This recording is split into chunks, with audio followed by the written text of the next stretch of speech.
Hello everyone, welcome to my channel easy busy food. আজকে আপনাদের সাথে শেয়ার করব কিভাবে বাসায় বসেই খুব সহজেই ফ্রাইড রাইস রান্না করা যায়। আশা করছি আজকের ভিডিওটি আপনাদের কাছে ভালো লাগবে। চলুন ভিডিওটি শুরু করা যাক।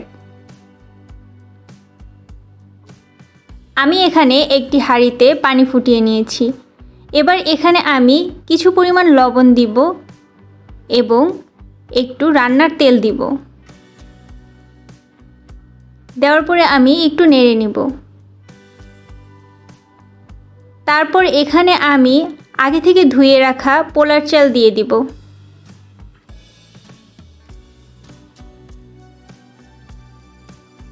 এ পর্যায়ে আমি পোলার চালটা একটু নেড়ে দিব। এখানে তেল দেওয়ার ফলে ভাতটা একদম ঝরঝরে থাকবে। আমি ভাতটা 90% মতো সিদ্ধ করব।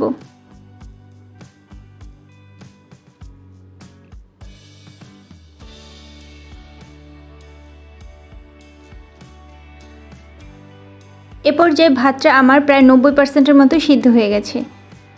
এখন আমি ভাত থেকে পানিটা ছেঁকে নিব।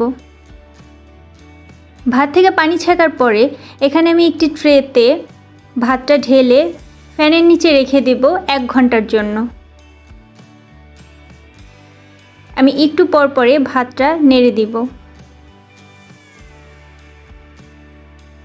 এরপর আমি একটি কড়াইতে দুটো ডিম, গোলমরিচের গুঁড়া এবং লবণ দিয়ে ডিমটাকে ঝুড়া করে নিব।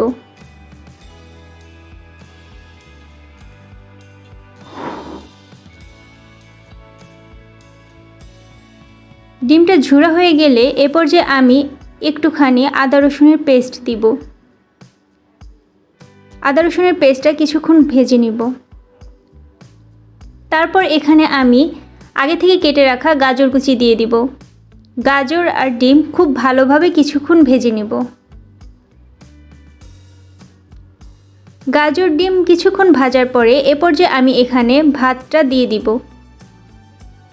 এখানে ভাতটা আমি একবারে দিব না, আমি এখানে 3টি পর্যায়ে ভাত দিব। প্রথমে ভাত দিয়ে কিছুক্ষণ নেড়ে নিব। তারপর আবার ভাত দিয়ে কিছুক্ষণ নেড়ে নেব। এভাবে আমি 3বার করে ভাত দিয়েছি।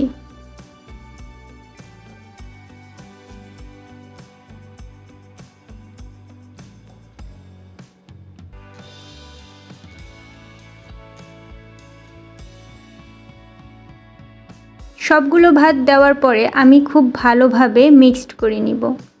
এরপরে এখানে আমি 2 টেবিল চামচ টমেটো সস এবং 2 টেবিল চামচের মতো চিলি সস দিয়ে নিয়েছি। এবার সসগুলো ভাতের সাথে খুব ভালোভাবে মিশিয়ে নেব। মেশানো হয়ে গেলে এ পর্যায়ে আমি ক্যাপসিকাম এবং টমেটো ও মরিচ দিয়ে দিয়েছি। এবার সবগুলো উপকরণ খুব ভালোভাবে কিছুক্ষণ রান্না করে নিব।